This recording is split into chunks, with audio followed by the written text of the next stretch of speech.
Proof करे, ताकि ये कौम एक भिखारी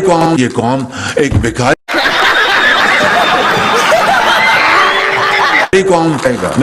आज तेल के लिए पैसे नहीं है, गैस के लिए पैसे नहीं है। खुजली है भाई खुजली है, ये इधर भी होती है, ये उधर भी होती है। दोस्तों, यूं तो पाकिस्तान के लोग हमेशा यह कहते रहते हैं कि भारत के लोग और भारत की मीडिया इनकी इतनी मजाक क्यों उड़ाते हैं। तो आज की ये वीडियो खासकर उनके लिए ही है। जब पाकिस्तान की प्राइम मिनिस्टर पूरी दुनिया में जाकर पाकिस्तान का मजाक उड़ा रहा हो, तो दुनिया के लोगों को क्या जरूरत है पाकिस्तान की मजाक उड़ाने का। एक तरफ हमारे देश के प्रधानमंत्री नरेंद्र मोदी जी जब बिजनेस टूर पर जाते हैं रशिया में, तो उन्होंने पूरी दुनिया को बताया कि भारत के युवाओं के पास इतना टैलेंट है कि हम एक ही बार में चांद तक पहुँच गए थे। वहाँ बाकी दुनिया ने किसी ने 10 बार, किसी ने 20 बार प्रयास करने के बाद चांद तक पहुँच पाए, जिसे सुनकर रशिया के प्रेसिडेंट पुतिन ने खड़े होकर तालियां बजाई और साथ साथ पूरी दुनिया से आए हुए बिजनेसमैनों ने भी तालियां बजाई।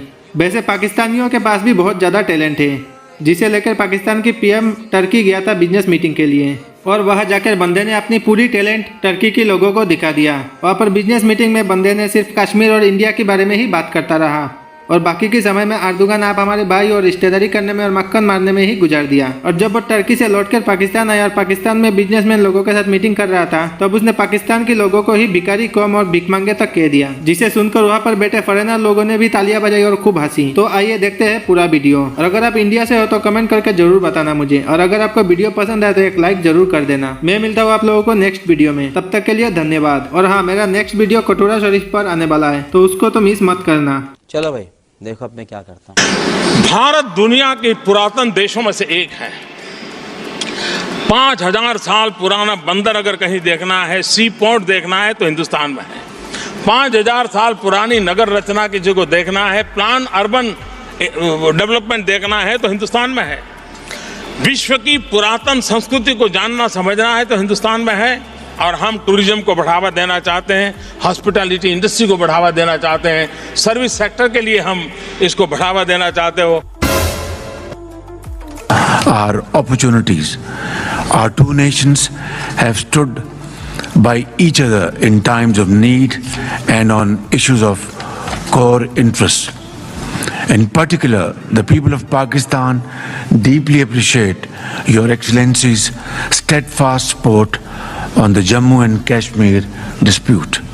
Turkey's unflinching support provides great strength to the valiant Kashmiri people who have been subjected to the worst kinds of human rights violation for over 7 decades. क्या कर रहे हैं यार तू? तो मजाक है क्या?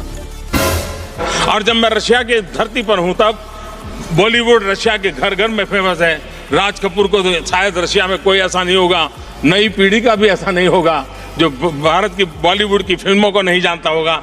हमारी रीजनल फिल्में भी इतनी ताकतवर है, और उसके लिए भी एक प्रकार से सर्विस सेक्टर का बहुत बड़ा स्कोप मेरे देश के अंदर है। हम मैन्युफैक्चरिंग के क्षेत्र में काम कर रहे हैं। तब भारत की अपनी एक विशेषता रही है, भारत की अपनी एक सांस्कृतिक विरासत रही है, और भारत की सांस्कृतिक विरासत ये है, हम ये हमारा कन्विक्शन है। 5000 साल पुराने जो शास्त्र हमारे यहाँ मौजूद है, वेद के नाम से जो जानते हैं, उसमें एक वेद अर्थात अथर्ववेद पूरी तरह नेचर को डेडिकेटेड है, पर्यावरण को डेडिकेटेड है। 5000 साल पहले लिखा गया, और उन इथोस को लेकर के हम चल रहे हैं।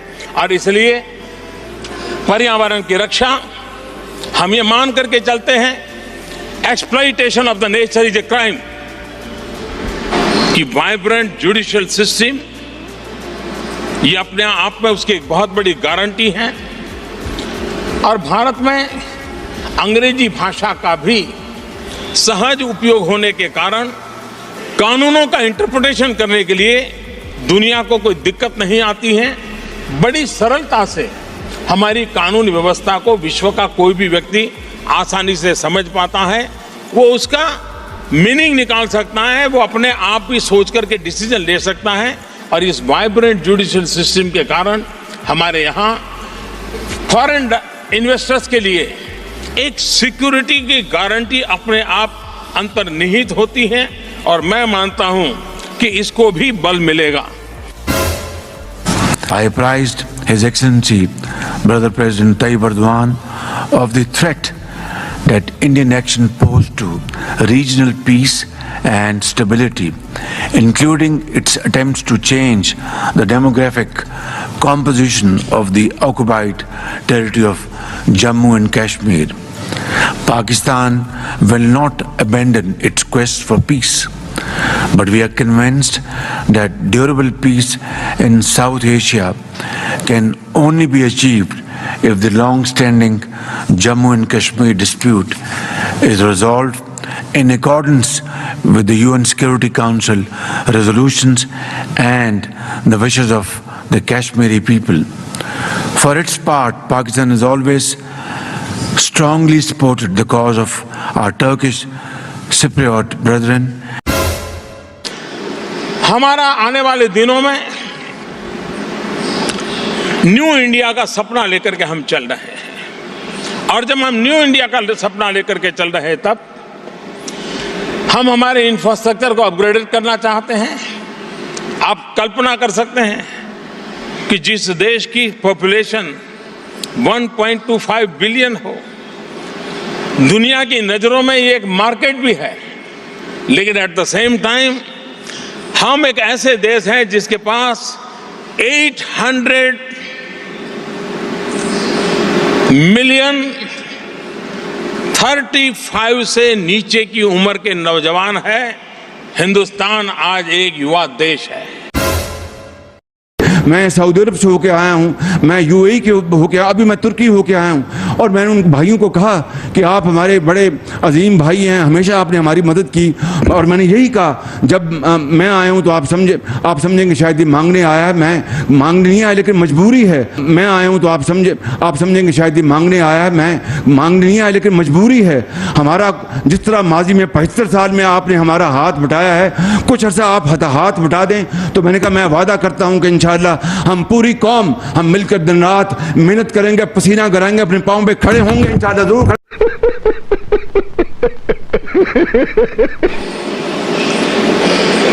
इस युवा शक्ति के पास सामर्थ्य भी है। भारत के युवा की टैलेंट, इस बात से आप भली भांति समझ सकते हैं कि दुनिया के अनेक देशों ने मार्स पर जाने के लिए प्रयोग किए। कोई 5 प्रयोग के बाद सफल हुआ, कोई 10 प्रयोग के बाद सफल हुआ, कोई 20 प्रयोग के बाद सफल हुआ।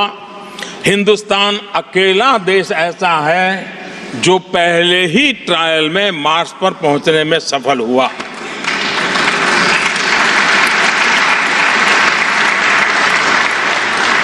लेकिन अब ज्यादा ताली एक और बात पर आपको बजानी पड़ेगी, और वो ये